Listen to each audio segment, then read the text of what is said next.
If you love a good political thriller, murder mystery, and you love Dan Fogelman from This Is Us, then Paradise is probably your next watch. If you're not familiar with the story, Paradise stars Sterling K. Brown as Xavier Collins, who is the head secret agent for President Bradford, played by James Marsden. During a dystopic, post-apocalyptic time where these group of people have no other choice but to live in this paradise of a underground bunker in Colorado. When the President of the United States gets unalived and secrets and revelations start coming out of the woodwork. The show reminds me a lot of the post-apocalyptic TV shows that we've been getting recently from The Last of Us, but especially the Fallout, especially that storyline where they are all living in those bunkers. A lot of the privileged rich people who bought those bunkers. Let's just say a very lucky group of people were chosen to live in paradise.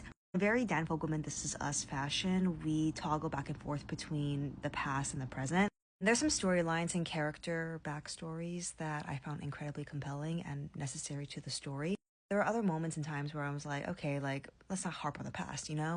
I do love the dynamic between the president and his secret agent, James Marsden and Sterling K. Brown. Initially, on first glance, when I was watching the premiere episode, I thought this was going to be another president and secret agent action thriller story. But when the plot reveal with the sci-fi twist happened, then that's when I was seated.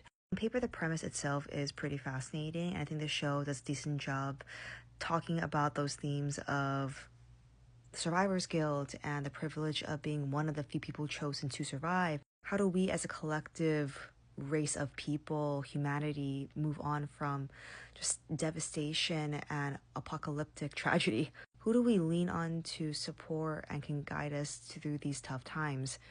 Corporations? Billionaires? Or is it our political leaders?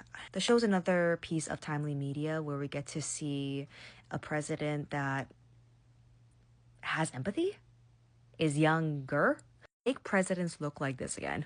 Overall, I did enjoy Paradise and the story that it was telling. The plot reveal and the ending felt incomplete, but I think Paradise and the first season of Paradise was, like I said, solidly told, but I think it was lending itself to hopefully be renewed for season 2. And I think Paradise is going to be one of those shows where the next subsequent seasons are going to be even better and surpass the first season. Finally, I will say that in the saturated market of the dystopic, timely subgenre of media, while it's not the best to have ever done it in that subgenre, a lot of the story feels like a hodgepodge of other elements from other stories that told it a little bit better. It's still a thrilling watch if you're fans of Dan Fogelman, Sterling K. Brown, Julianne Nicholson, and James Marsden.